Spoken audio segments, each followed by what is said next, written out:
اور اللہ کے غضب سے ڈرتے رہو۔ نافرمان قوموں پر اللہ رب العالمین کا عذاب آ کر رہتا ہے، نافرمان لوگوں پر اللہ کی ہم نے نافرمانی کی۔ مشرقی پاکستان اب ہمارے پاس نہیں ہے، بنگلہ دیش بن گیا، یہ اللہ کا عذاب تھا۔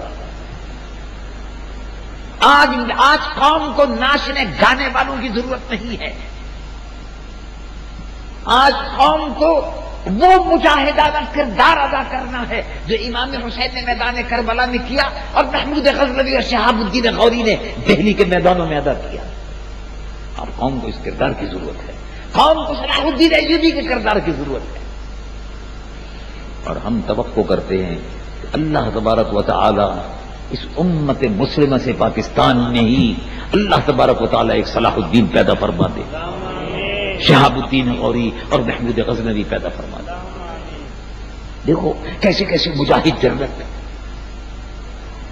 شہاب الدین غوری بادشاہ سو رہا، وہ بادشاہ تھے جن کے دل میں خوف خدا تھا،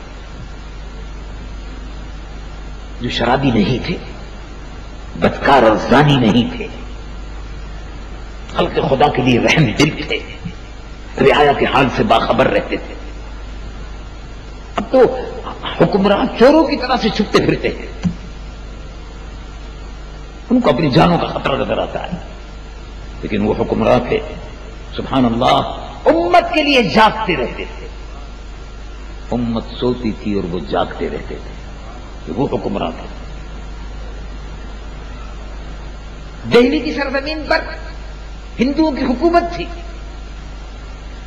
سلطان الہند خواجہ معین الدین چشتی رضی اللہ عنہ وارضاہ کو پرتھوی راج چیلنج کرتا رہتا تھا، آپ نے سنا ہے؟ آج کل تو بڑی آسانی سے لوگ کہہ دیتے ہیں ارے صاحب یہ مولوی لوگوں کا سیاست سے کیا تعلق ہے، ان کو چاہیے بیٹھے اللہ اللہ کرے، حجروں میں رہیں، خانقاہوں میں رہیں، تسبیح پڑھتے رہیں۔ مطلب یہ ہے کہ یہ جو بد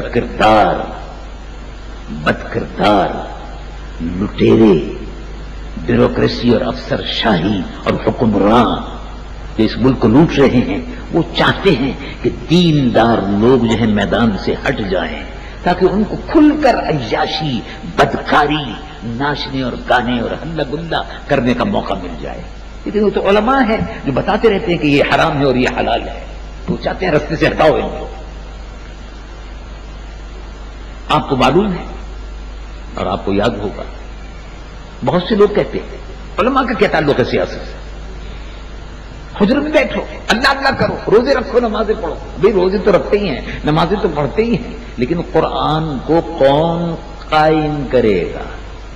قرآن پر عمل کون کرے؟ شادابی عطا فرما، ہمارے دریاؤں میں پانی اور اس میں روانی عطا فرما، پاکستان میں ہریالی اور کھیتیوں میں سرسبزی اور شادابی عطا فرما، عالم اسلام پر اپنی رحمتیں اور برکتیں نازل فرما، امریکہ اور روس، یہود اور ہنود، ان کو تباہ و برباد فرما، ان کو ذلیل و رسوا فرما، اور اپنے محبوب کی امت کا بول بالا فرما۔